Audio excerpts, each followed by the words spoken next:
to me, and I'm not just trying to blow smoke, you're probably one of the most complete wrestlers in the sport right now.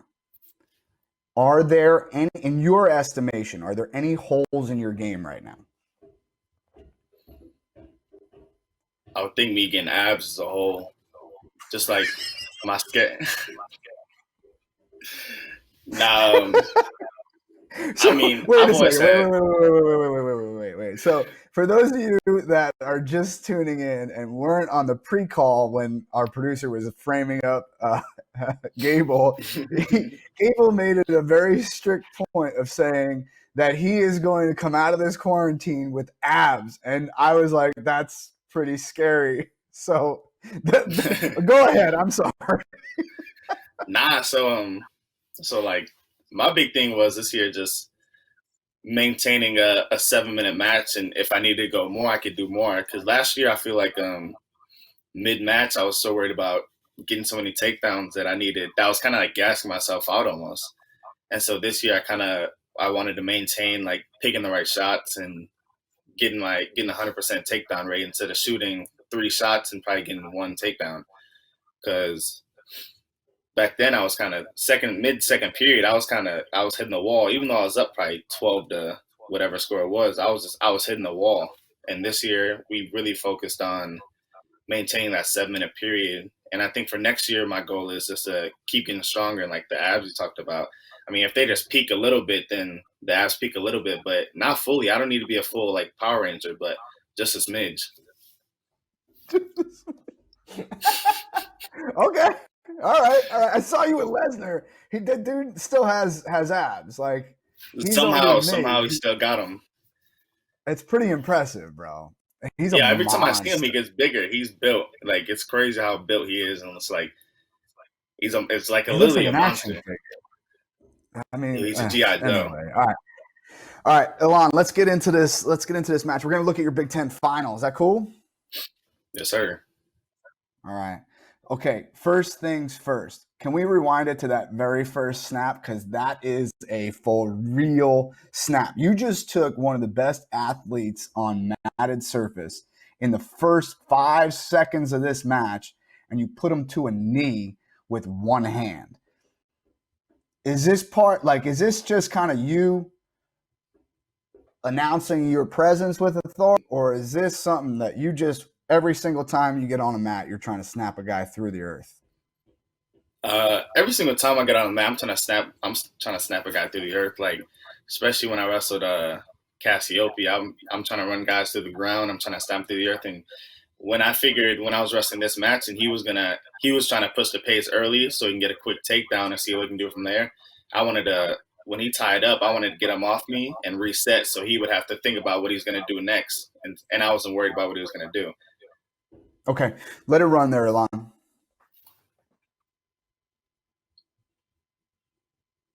So right there, he didn't tie up again. Yeah, so he's a little bit hesitant to get a good hard collar tie because of that initial snap. Now, when you do that, can we go back to that, Elon? Like the first whistle. I want to see where your hands are. All right, right here. So is it an over tie, or are you kind of like using your left hand in like the elbow pit? Go ahead, let it run a little bit. Elon. Left hand in the elbow pit. Okay. All right, beautiful. Oh, wow. Look at that. And you're stepping backwards, or are you stepping like in a circle? Circle. Okay. Yeah, look at that. He's kind of hesitant with his left hand there, huh? Mm-hmm.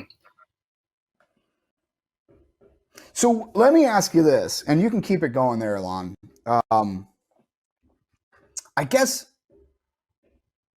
was there any part of you that was in a feeling out process here? Like, it's first time you wrestled him. Was there any part of you that was like, okay, let me see exactly how athletic this kid is. Let me see what kind of shots he's going to take, that kind of stuff? No, not really. I didn't want that to be my game plan to feel him out. I wanted to go out there and just do what I had to do. Like in a few interviews with an interview I did with CP, I told him that I wasn't worried about what everyone else was gonna do. Because when I worry about what someone else is gonna do, I get so caught up in what's gonna happen. I just sit around the whole match. So right now, I just forgot about the feel around and just made sure I stayed on top of my game. Mm-hmm. Okay, all right. Let's rewind that takedown right there, bud. Okay. Now, one of the things about being an upper weight, but more specifically a 285, is your position on leg attacks has to be perfect, and yours seems to be. Is this something that was kind of ingrained in your head from when you were little? Ilan, if you could just get to the point where Gable gets in on his legs and pause it there. So the first freeze, perfect. So if you kind of look at your position here, most guys, when I say most guys, what I mean is most heavyweights. Most heavyweights, when they get to this position, their shoulders kind of jet out in front of their knees, and the guy sprawls on them, they get extended, and then it's a big old mess trying to finish. But it seems as though your position on these leg attacks is just far superior to most heavyweights. Is that something that was kind of ingrained in your head as a kid, or is this something that you just kind of do naturally? I think it was ingrained in my head as a kid, and as I got older and more experienced and wrestled guys like this, it was really a key for me to hit the right angle, especially like athletic heavyweights like this. They can scramble around, and I want to cut out the scramble of them and get the takedown quick and get my riding time going. Mm-hmm. All right, let it run there, Alon.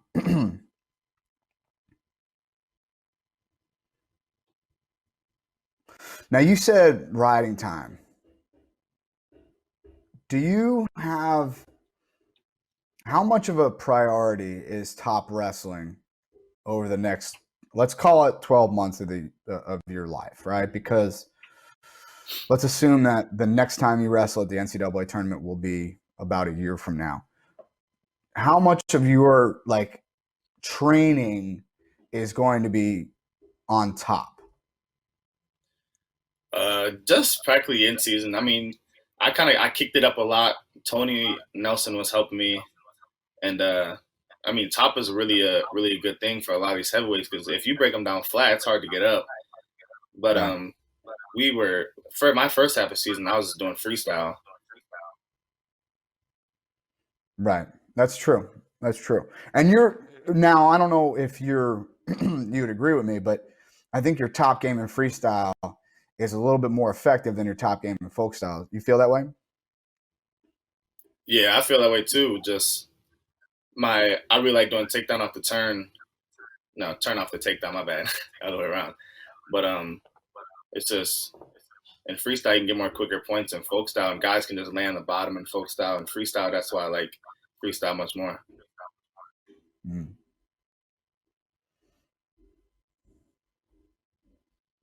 Hey, can we pause it right there? Rewind it just a little bit before he takes that leg attack there, Alon. You trying to see where I smacked him, huh? Well, look, you got big old bear paws, man. You got to use them, I guess, right? Sometimes I do it on accident. Sometimes I know you that did. was on purpose. And that one was on purpose. Why was he giving you a little bit in that tie? No, I just do it to shake their head up. So I saw you do it to Cassiope quite a bit. That's on purpose, for real. In fact, you got a point taken away early, didn't you? Yeah, the first match we had in Iowa. Yes. Now, I don't know about you. Did you watch that match afterwards or no? Yes, I watched it. Okay. I'm here to tell you, I have never seen a wrestler more apathetic to what an official had to say than when that guy was giving you a finger wagon for hitting him in the head. You could care less about what that guy had to say. What goes through your head as a referee is trying to, give you a stern talking to? There's been a few times where like refs have talked to me, And sometimes I just look at him. I'm like, can I just keep wrestling? I know I did it on purpose. Like, and I did it on purpose. Can we restart? Let's just get the ball rolling. What do you think? Yeah. Okay. All right. Yeah. So a lot of that is like a good hard left hand is going to rattle just about anyone. Is that about right? Well, I hope it rattles them. That's why. I mean, if I give up the penalty point, then it's gonna rattle them. Okay. All right. Let it run there, Alon.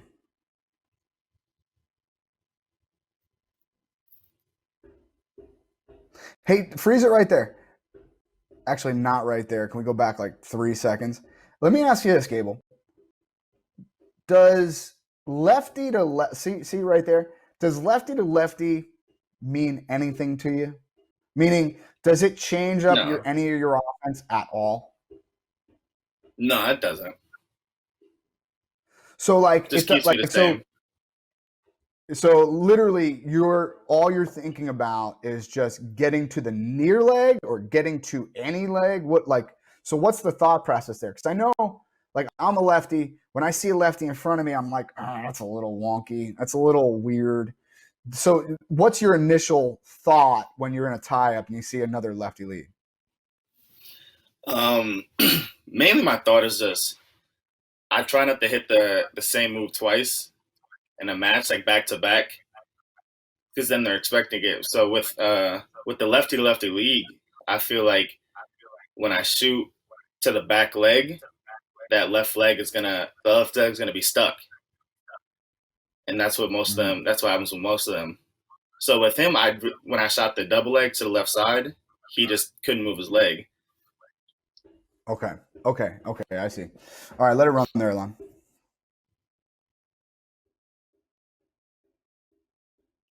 I have no clue why Eggum standing up.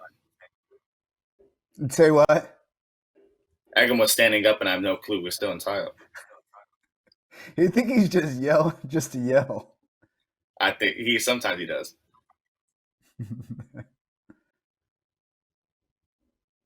He is athletic, though, isn't he? Yeah, Golly, I he's was a good expecting a athlete. Granby. I didn't No want to chase kidding, and give a right? reversal. Yeah. No, you just let that go. I mean, that was wise wrestling. Now, okay, this is the second time you got in on a leg of yours. Yeah. Now that was time was out, obviously, right? But were you at all surprised at the way that he was able to get to your legs? Now, getting to one of your legs is one thing. Getting to both of them is very, very different. Yeah. Were you at all surprised that he could get to even one of your legs? Because not many people can. No, I was really surprised. I mean, in matches like this, you kind of got to expect to have someone shoot, and my expectation was he was gonna let it rip and kind of feel out my sprawl wasn't everything. And after the first shot he took and he couldn't take it down, that's when I know, like, I have the feeling that you're just gonna keep shooting, just try to get a stall warning or just try to touch my leg to make it look like you're doing something. So you didn't feel threatened when he was in on a leg at all, huh? The first time, just a smidge, just because I wasn't expecting it. But as I rewatched this match, I can see where he took the shot when I reached my right hand hard, and after that, I kind of made the adjustment during the match not to reach any harder. So instead of going hard club with the right, you make contact with the left until you can kind of get your hand on him. Yeah. Mm-hmm. And there it is again. So now because you made that adjustment, all of a sudden he's having a hard time getting past your head and elbows. Okay, that makes sense. Mm-hmm.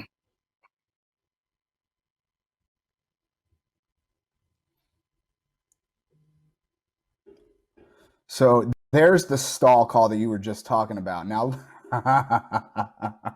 let me ask you this. Do you take stall calls personally? No, I kind of think it's a joke. Like, literally, especially when I wrestled in Iowa, like, I got pushed out of bounds and circled, and I got called for stalling. I think they do it on purpose, to be honest.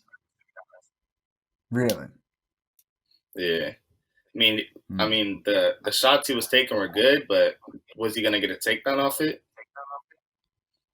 No, I see what you're saying. They're more busy shots, right? Yeah. It doesn't mind me, no. All right, so then you can keep it running there, Alon. But if you could get away, I guess if you could get away with waving your magic wand and being the king of wrestling for a day, would you get rid of the stall call?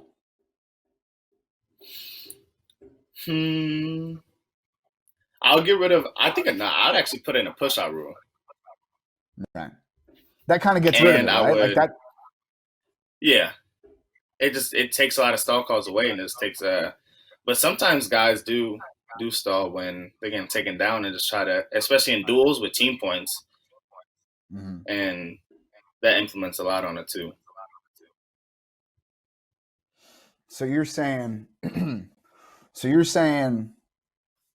that a step out rule, like a hard step out rule, like they have in freestyle, as opposed to like it's kind of like this arbitrary thing right now. It's not like a real step out rule. It's like, it's action, maybe it's not. Like a hard step out rule would kind of fix the idea of stalling. Yeah. Yeah. Okay.